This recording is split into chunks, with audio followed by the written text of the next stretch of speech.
Hey YouTube, I'm Babblerab, and this is my current build of my Prism deck. This is actually the first deck that I've taken to a locals, my first locals, as a matter of fact. With this deck, I successfully went 2-2, which for my first local tournament, I'm pretty pleased about actually. So, basically I'll go through the matchups real quick. First one was a Royal Paladin. I believe it was a Jewel Knight deck. Like right off the bat, the guy said, "Oh yeah, I'm using a really mean deck, just a heads up." So my mind immediately went to, oh shit, it's a Glendios deck. This will be interesting to see how it plays. But it ended up being Royal Paladins, and I successfully somehow managed to beat him. So coming out of that one, I was feeling pretty happy. Second match of the day was a guy playing Aquaforce. I don't remember exactly what the build was, but the match was pretty wild regardless. So I did end up losing that one, but both of us had a great time in that game. The third match of the day was against my friend's Nova Grapplers, and he was playing Risers, and I beat him. And then the last match was against Angel Feathers, and he was playing the Repharos Loop, and I got pooped on. So I was pretty dead by the end of that, because the Repharos Loop literally causes the turns to take forever. I'm not going to hate on all the Angel Feather players, though. You know, you guys like the deck as... I don't know what the fuck I'm talking about, but I've played similar decks in Yu-Gi-Oh!, so I'm not going to complain.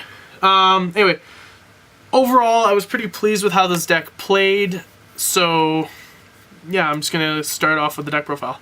So, before I begin, this was a build that I did... I guess, use from someone else's build online. So I'll link the original page that I used to get that I got the deck from in the description below. Credit for most of the deck goes to him, with one or two changes that I had made myself due to either restrictions in the deck or personal preferences in what I like to use. But the vast majority of the deck was his build. So as I said, I will have the link to the original page in the description below. So we will start off with the grade zeros. Tiza over Koro. Originally I was playing Koro because she bounced whenever another Bermuda bounced to hand. But what Tiza does is when she boosts a successful attack, she can bounce herself back to hand. So there's no reliance on another effect to get her to return to your hand. So that's good. Trigger lineup is 4 heals, 4 draws, 1, 2, 3, 4, 5, 6, 7, 8 crits.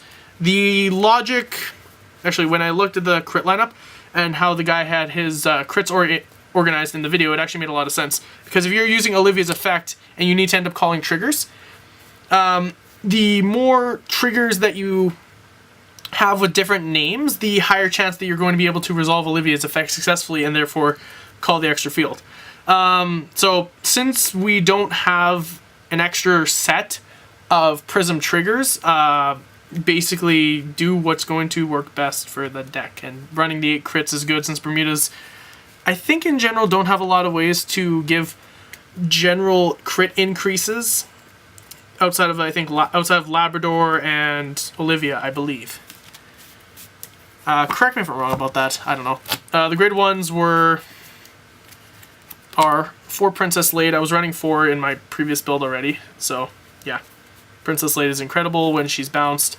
Soul charges, counter charges 1, and then gives 4k to a unit, but you can't call any more copies of Princess late down that turn, which is pretty irrelevant because you can be calling her during battle phase and everything, so that's nice.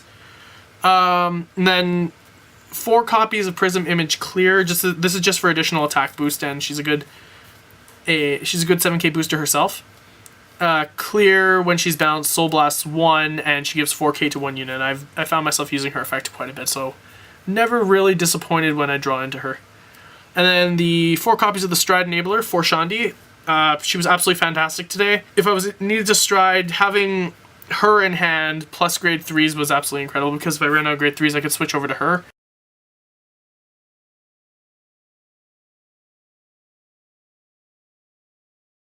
Okay, so the last one that I played was 3 copies of Prism Duo Aria. Obviously a Perfect Guard, which is absolutely fantastic. Basically, I would like to increase it to 4 cards, so I'd probably drop either Clear or Shandi down by 1. But throughout the entire tournament today, I saw her pretty much as I needed to, and which was very fortunate for me in several situations. So I saw her a lot, but I would like to bring her up to 4. That's all I'm going to say. So that's all the grade 1s. Grade 2, 4 copies of Princess Celtic. Pretty much one of the best grade 2s in the deck. Actually, you can make the argument that pretty much every grade 2 in this deck was fantastic.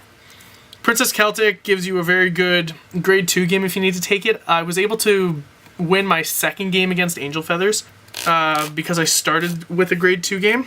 And I think I was able to keep him off balance enough that I was able to gain some advantage. And then basically I ended it with a push with Labrador. But yeah, if she hits, you counterblast 1, bounce a rear guard, and draw a card. And she allows you to maintain advantage and potentially hold a grade 2 game if you need to.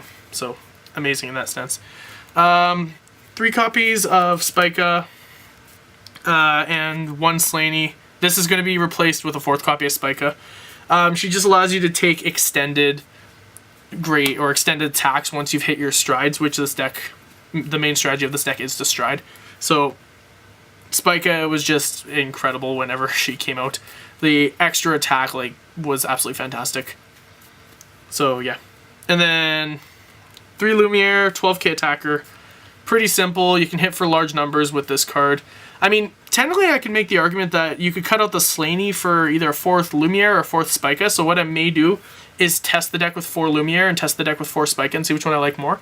Because there were times where if I opened with a hand of 2 Spica, it's not exactly as ideal as opening with a Lumiere plus a Spica, because you have to start figuring out what the heck you're going to do with the 2 Spicas now and how you're going to play that. So that's the slight problem with that. So, not sure. But yeah, I plan to test with 4 Lumiere and 4 Spica just to see what lineup I want to do. So, those are the grade 2s. And the grade 3s, triple Vert and 1 Loris, unfortunately. The Loris was just to pick a really good grade 3, I suppose, to run instead of a 4th copy of Vert because I don't have a 4th Vert. When I was versing my friends Nova Grapplers, I did end up having to ride Loris, and for some reason I just completely had no clue what the heck I was doing, and the misplays were astronomical. Fortunately, I did still manage to win that one, but yeah, so ideally you're going to do probably 4 Vert, 4 Labrador. So she rarely gets used to actually ride on because she's of no use whatsoever if you have Princess Labrador. So probably like I said, cutting the Loris for 4th Vert is what's going to happen. And then the best offensive grade 3 in the deck, 4 Labrador. Basically, I think everyone knows what Labrador is, but she's got the limit break and she gains the 10k and a crit, which is absolutely fantastic. And what I actually found while playing this is that the moment you got to a grade 3, you were pretty much playing a stride game for the entire rest of the game until either you ran out of strides or you lost or won. So rarely did I actually manage to break ride Labrador on top of Vert. I think I did it one time, but I don't even know if that happened today. But in general, you just want to get to a grade 3 with this deck, and it has to be a Prism grade 3 because your early offensive is going to be Princess Labrador. So that's the main deck. So, the star players of today, pretty much. Starting it off with 4 copies of Princess Labrador. What she does, for everyone who doesn't know, is she, I guess, in a sense, Persona Blasts herself. I don't know what it would actually call, but you flip another version of herself up, give 2 Prisms 5k. Oh, sorry, it's not Prisms, it's 2 Bermuda Triangles. If you have a Prism Heart card, she gives 2 Bermudas 5k. Actually, I think it's even more generic than that. I think it's 2 units 5k of yours, I believe. And after they attack or boost, they bounce back to hand, which combos absolutely fantastically with late and clear.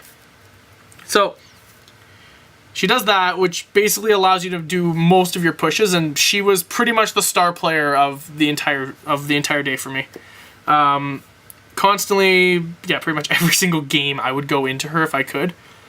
And she's what allows this deck to play aggressively. So she's amazing.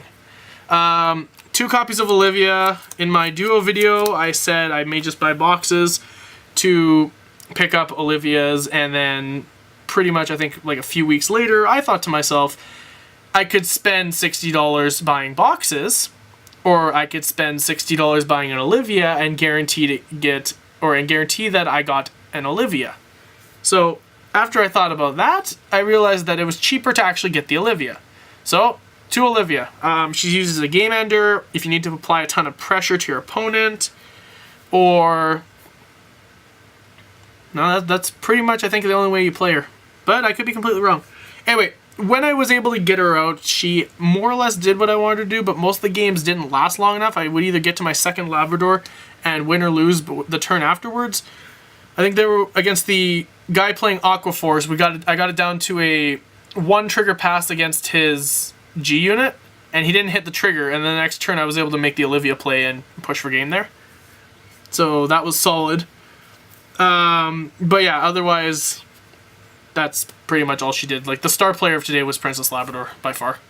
And then the other 2 units, which I barely touched at all, I think I made Blizza once. Nectaria and Blizza, she bounces to hand and calls from hand if it's a Prism, which this deck is mostly Prisms, and this one gains a huge amount of power if you're trying to swing. I think Blizza is actually how I beat my friend's Novas the second game.